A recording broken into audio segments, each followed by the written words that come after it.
कथा दे कथा रखिले राज्यपाल अनाथ शिशुकन्या बढ़ाइले सहायतार हाथ।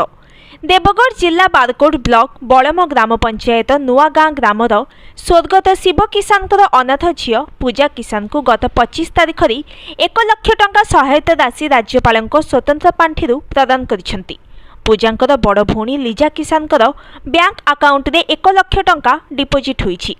एसहित सरकार मिशन वात्सल्य योजना रे पूजा को 18 वर्ष हेबा जाए प्रति मास 4000 टंका लेखाएं सहायता राशि प्रदान कराजिबो बोली जणा पड़िछि।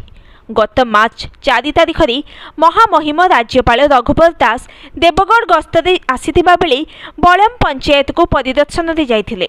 सेही समय रे गाँव जड़े महिला सहित पूजा राज्यपाल द्वारस्थ होई सहायता पाई निवेदन करिथिला। पूजा 10म श्रेणी रे पढ़ुवा बेले बापा और माँ आरपारी को चली जाइछंती। बड़ भौणीर विवाह